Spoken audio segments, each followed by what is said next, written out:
ஆஸ்கர்ஸ்க்கு வந்து Indian official என்ட்ரியாக announce பண்ணப்போ வந்து ஒரு ஆக்சுவலாக ஒரு அன்எக்ஸ்பெக்டடாக தான் இருந்தது. அண்ட் இம்மீடியட்டாக அதுக்கப்புறம் என்னென்னா இதை எப்படி எடுத்துகிட்டு போகணும் என்ன, ஏன்னா எங்களுக்கு அது தெரியாது, அந்த ஏரியா தெரியாது. ஸோ இப்போ அதை கற்றுக்க ஆரம்பிச்சிருக்கோம், முதலடி எடுத்து வச்சுருக்கோம். இது நிறைய ப்ராசஸ் இருக்குது. இதுக்கு நமக்கு முன்னாடி நிறைய பேர் பண்ணியிருக்காங்க. அவங்க எல்லோரையும் மீட் பண்ணி பேசி தெரிஞ்சுக்கிட்டு அதுக்கப்புறம் இதை என்ன பண்ணணும், எப்படி எடுத்துகிட்டு போய் சேர்க்கணும். It's going to be a long journey for us. Next 4-5 months நாங்கள் இதில் தான் ஸ்பெண்ட் பண்ண வேண்டியிருக்கும்னு நினைக்கிறேன். வெனிஸ் அப்புறம் தேசிய விருது இப்போ ஆஸ்கர், இந்த ஒரு பயணத்தை விசாரணை கொண்டு போகும் அப்படின்னு நினச்சிருந்தீங்க?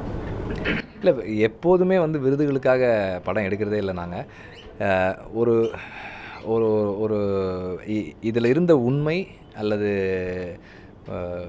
இது எந்த அளவுக்கு ரெலவெண்ட்டாக இருக்குது அப்படின்றது தான் இதனுடைய பலம்னு நினைக்கிறேன். நான் இவ்வளோ எல்லா தரப்புலையும் இப்போ இது வந்து வெறும் விருதுகளுக்கானதை மட்டும் இல்லை, வணிக ரீதியாகவும் வந்து ஒரு ஒரு ஒரு சக்ஸஸ்ஃபுல் ஃபில்மாக இருக்கிறது எங்களுக்கு இன்னும் மகிழ்ச்சி. ஏன்னா இது நம்ம மக்களுக்கான படம், நமக்காக எடுத்த படம். இது வந்து நம்ம மக்கள் பார்த்து கொண்டாடி இருக்காங்கன்றது தான் எனக்கு பெரிய சந்தோஷம்.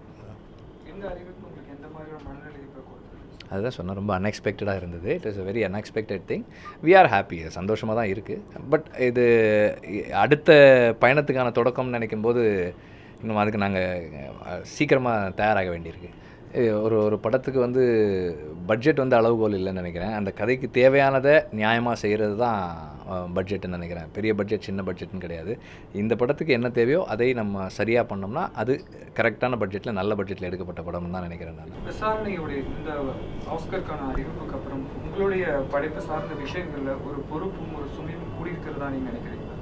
இல்லை, அப்படி ஒன்றும் இல்லை. ஏன்னா நம்ம வந்து இப்படி ஒரு படம் பண்ணணும்னு நினச்சி பண்ணுறதில்ல. அந்த நேரத்தில் நம்மளை எது மோட்டிவேட் பண்ணுது, புஷ் பண்ணுதோ அதுதான் நான் எப்போவுமே I've Khan with that only. I don't think much while doing a film. அந்த நேரத்தில் எனக்கு அது சரியாக இருந்தால் என்னுடைய புறச்சூழல் என்னை வந்து ஒரு கதையை தேர்ந்தெடுக்க வச்சு எனக்கு உள்ளுக்குள்ளே இன்ட்யூட்டிவாகவும் நான் அதோட வந்து நெக்ஸ்ட் 2 years இருக்க முடியும்னு எனக்கு ஒரு உணர்வு இருந்தால் ஐ சூஸ் தட் கண்டென்ட், அவ்வளோதான். விசாரணைக்கு அப்புறமா வந்து உங்களுடைய திரைப்படம் அப்படிங்கிறது என்ன மாதிரி இருக்கும்? இந்த வட சென்னை ஆரம்பிச்சாச்சு, ஒரு ஷெட்யூல் முடிச்சிருக்கோம்.